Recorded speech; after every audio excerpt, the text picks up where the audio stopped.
Assalamualaikum warahmatullahi wabarakatuh. Selamat siang. Hari ini kita beruntung bisa berbincang langsung dengan Bapak Furqan Nazir. Pak, banyak yang merasa sekolah hanyalah tempat untuk mengejar nilai dan ijazah, bukan ilmu. Bagaimana tanggapan Bapak dengan hal tersebut? Itu yang saya khawatirkan.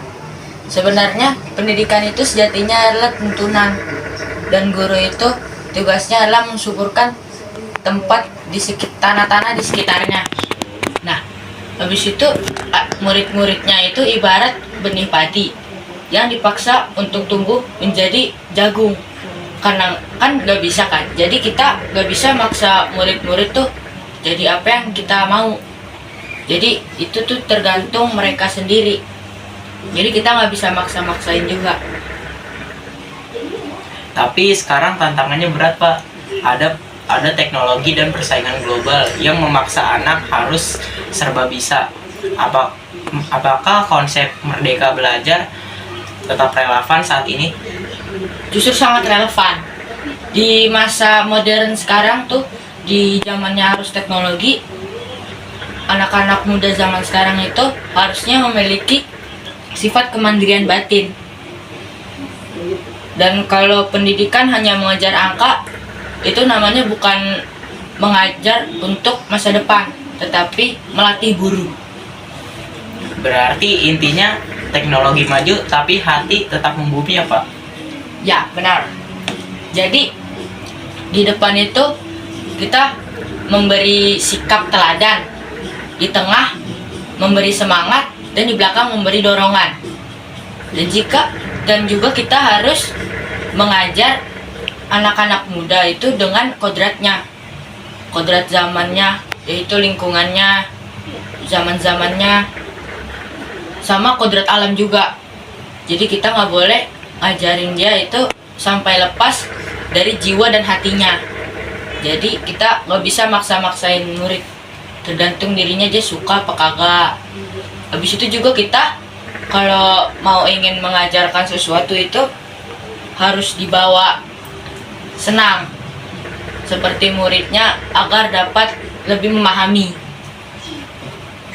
Menarik sekali, Bapak.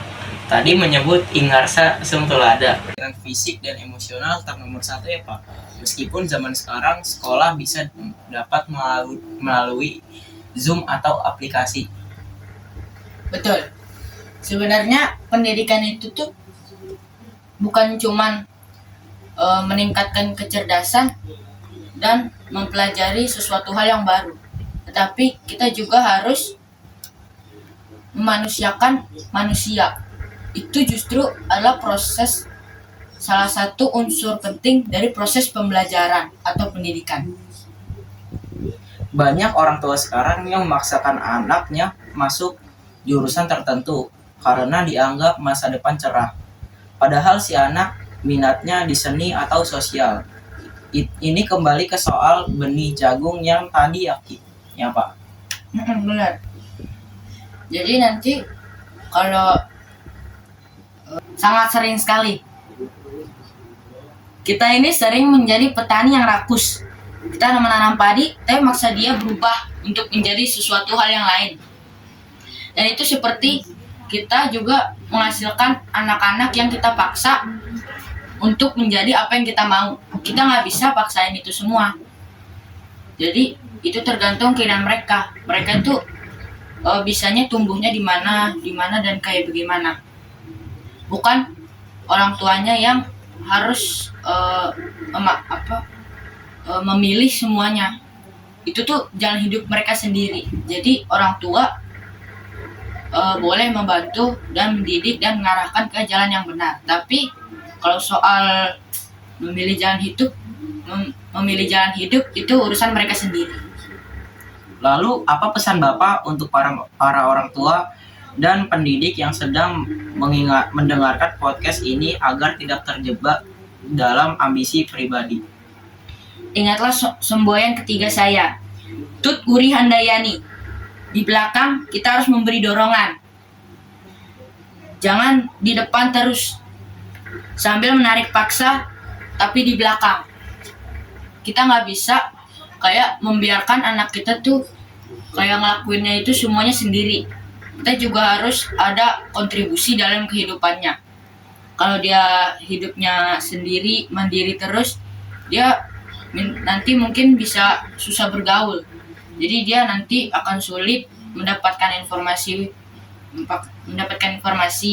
bantuan dan pekerjaan yang lain. Habis itu kan juga sekarang juga kebanyakan kerjaan itu kan ada informasi kan. Jadi kayak kalau nanti kita nggak pernah bersosialisasi, jadi kita memiliki mental yang lemah, bukan kepribadian yang kuat.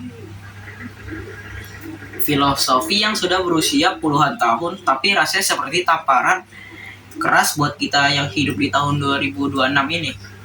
Pendidikan bukan tentang mengisi gelas kosong, tapi menyalakan api yang sudah ada di dalam setiap anak. Tepat. Nyalakan apinya, biarkan mereka menerangi dunianya sendiri. Singkat namun dalam. Terima kasih Bapak Furqan Nazir atas waktunya. Sama-sama.